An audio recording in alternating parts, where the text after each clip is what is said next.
থেমে নেই অবৈধ মাদকের চোরাচালান বাণিজ্য। প্রতিনিয়ত উপত্যকার বিভিন্ন প্রান্তে পুলিশের হাতে ধরা পড়ছে মাদক সামগ্রী। পাচারকারীদের পাকড়াও করে পোড়া হচ্ছে হাজতে। তবুও থামছে না অবৈধ মাদকের চোরাচালান বাণিজ্য। মাদক বিরোধী অভিযানে আবারও বৃহৎ সাফল্য পেল ধলাই পুলিশ। বৃহৎ পরিমাণের মাদক দ্রব্য সহ পুলিশের হাতে আটকা পড়ল মিজো মহিলা সহ মিজোরামের বাসিন্দা 2 মিজো যুবক। গোপন সূত্রে তথ্যের ভিত্তিতে ধলাই থানার অফিসার ইনচার্জ ইন্সপেক্টর মনোজ বড়ুয়ার নেতৃত্বে বৃহস্পতিবার সন্ধ্যায় 306 শিলচর আইজল জাতীয় সড়কের সপ্তগ্রামে অভিযানে নামে পুলিশের একটি দল। ঠিক সে সময় মিজোরামের দিক থেকে আগত একটি স্কুটিতে করে নিয়ে আসা হয় মাদকদ্রব্য। একটি বুলেরো গাড়িতে হাত বদল হচ্ছিল।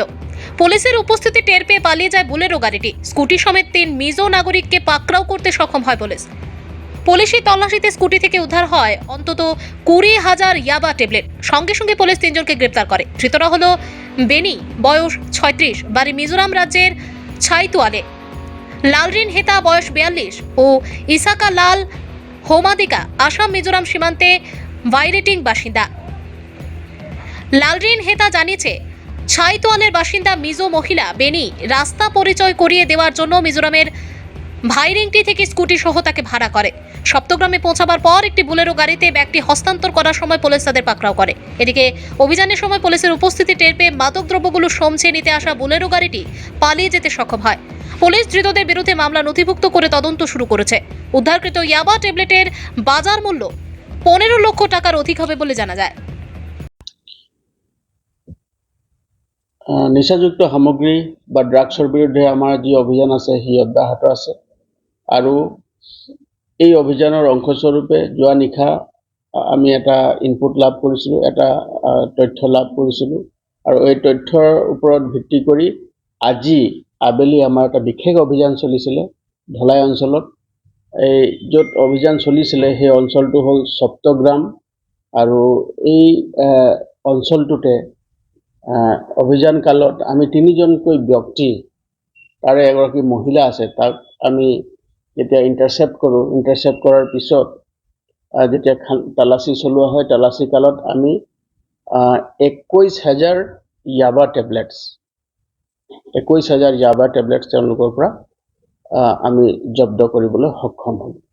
আৰু এই যিখিনি ইয়াবা টেবলেট আমি ৰিকভাৰ কৰিলোঁ, এই ৰিকভাৰী লগতে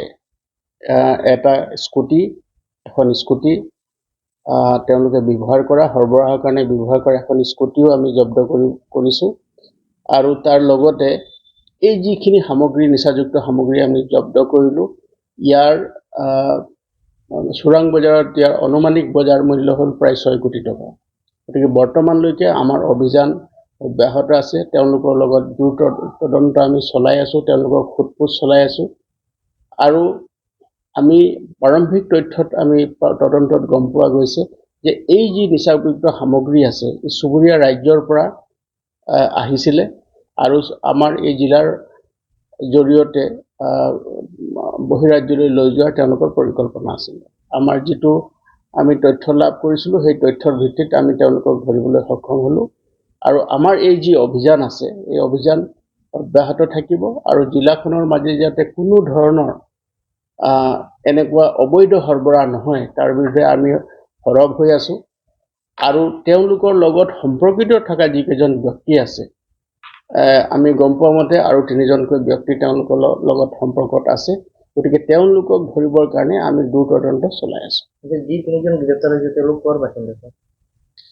3জনো ব্যক্তি, গোটেইকেইজন ব্যক্তি চুবুৰীয়া ৰাজ্যৰ, আমাৰ ৰাজ্যৰ পৰা নহয়, চুবুৰীয়া ৰাজ্যৰ পৰা অহা, আৰু তাৰে 2জন পুৰুষ আৰু এগৰাকী মহিলা।